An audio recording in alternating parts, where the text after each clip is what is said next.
Pod falą spało serce, pod pianą dawny ból.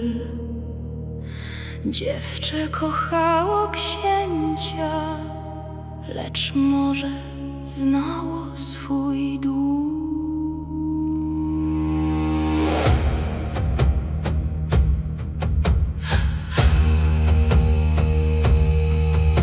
Oddała głos za kroki, za taniec pośród sal, za ludzkie sny wysokie, za srebro, złoto, bal.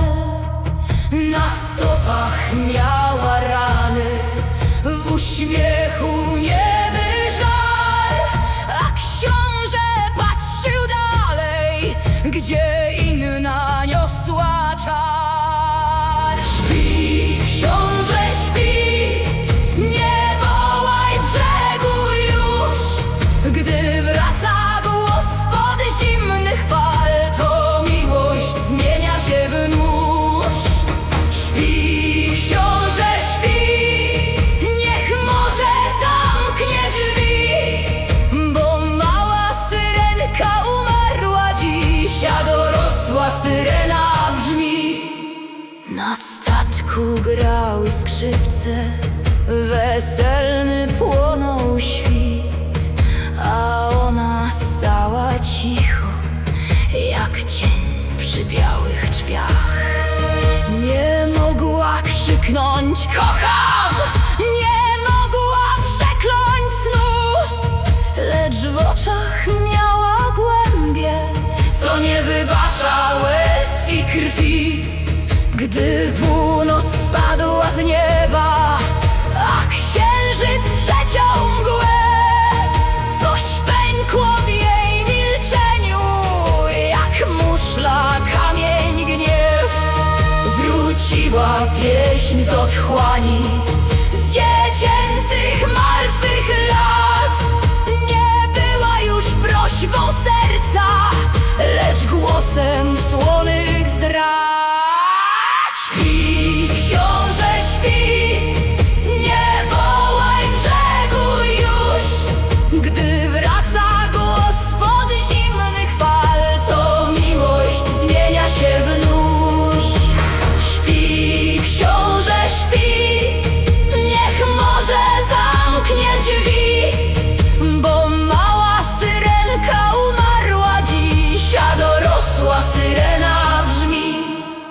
Zaśpiewała cicho najpierw, jak wiatr na mokrym szkle, a potem coraz głębiej, aż morze wstało w tle.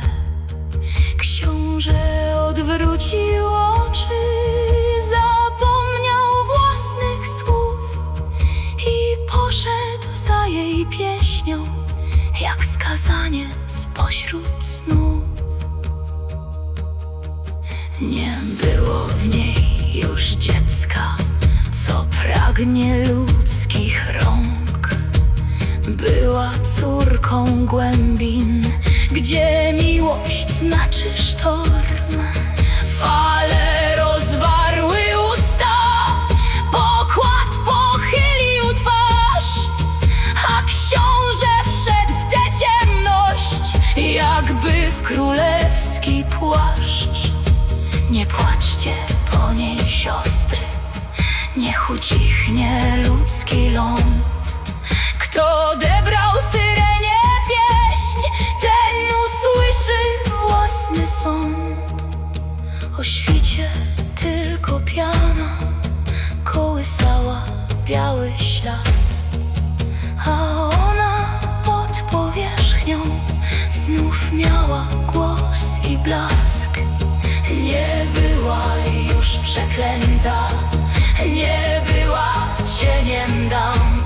Dorosła syrena wróciła do swoich zimnych bram. Śpi, książę, śpi, nie wołaj brzegu już.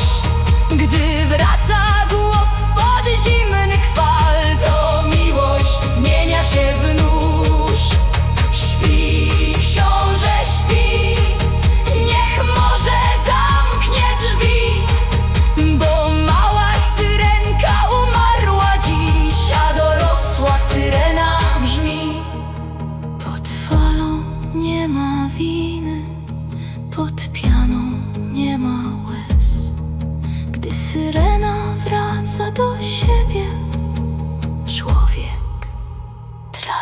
sen.